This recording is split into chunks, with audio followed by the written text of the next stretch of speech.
حضرت ابو امامہ حدیث کے راوی ہیں، اور یہ حدیث پاک ابن ابی دنیا کے اندر بھی موجود ہے، اور حضرت امام احمد بن حنبل نے مسند کے اندر اس حدیث پاک کو روایت کیا۔ میرے مصطفیٰ کریم علیہ السلام سے روایت کرتے ہیں کہ آقا کریم علیہ السلام نے ارشاد فرمایا کہ اس امت کے اندر ایک ایسی قوم ہوگی، یعنی ایسے کچھ لوگ ہوں گے، اسی امت مصطفیٰ امت محمدیہ کے اندر کچھ ایسے لوگ ہوں گے، کھاتے پیتے ہوں گے، اور کھیل کود کرتے ہوں گے، جیسے آج کل تو ہمارا فیشن بن چکا ہے نا،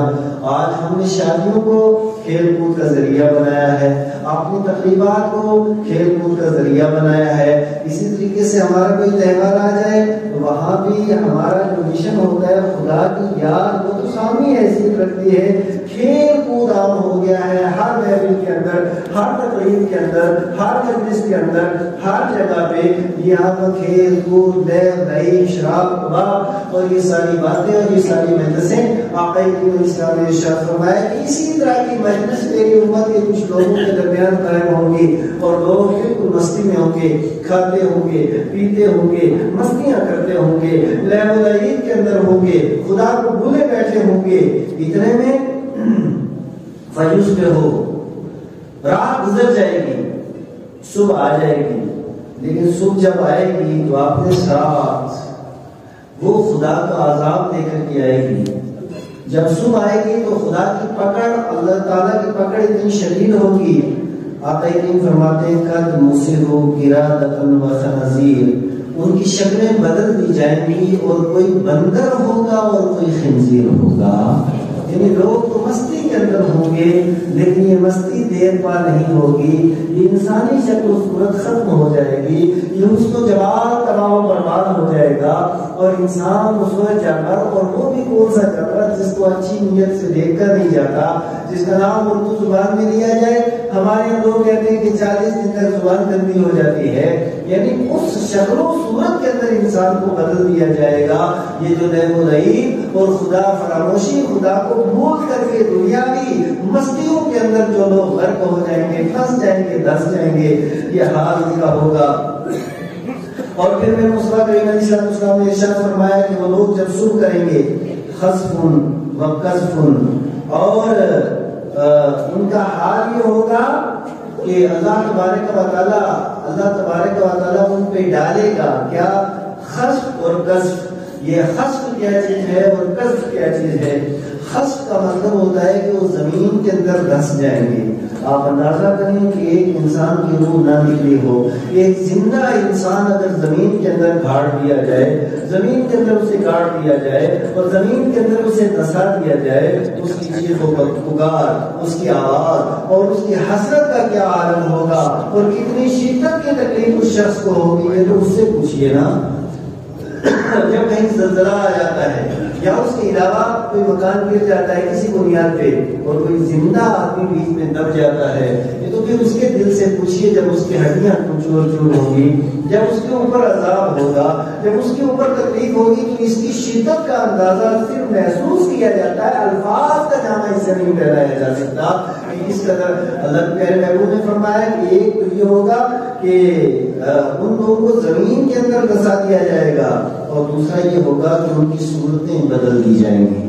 اللہ، یہاں تک کہ جب وہ لوگ صبح کریں گے فیقولون، تو باقی لوگ یہ کہیں گے، یعنی یہ تو کوئی ایک جگہ پہ ایسا ہوگا جہاں پہ لوگ خدائے قدوس کو بھول کر کے اس طریقے سے دنیاوی مستیوں کے اندر مست ہوں، تو باقی والے لوگ کہیں گے آج رات فلاں کنبے کو دھسا دیا گیا ہے، آج رات فلاں بستی کو تباہ و برباد کر دیا گیا ہے، آج رات فلاں گھر والے کو برباد کر دیا گیا ہے، اور پھر اس کے بعد اللہ کی پیارے محبوب نے فرمایا یہ خبریں بھی عام ہو جائیں گی، وَلَتَرْسَلَنَّ عَلَيْهِمْ حِجَارَةً مِنَ السَّمَاءِ، اللہ تبارک و تعالی آسمان سے پتھروں کی بارش کرے گا، پتھروں کی بارش بھی ہوگی، جس طریقے سے حضرت لوط علیہ السلام کے قوم اور ان کے قبیلے اور ان کے گھروں کے اوپر پتھروں کی بارش ہوئی تھی، اس طریقے سے پتھروں کی بارش ہوگی، اور جس طریقے سے اللہ تبارک و تعالیٰ نے حضرت لوط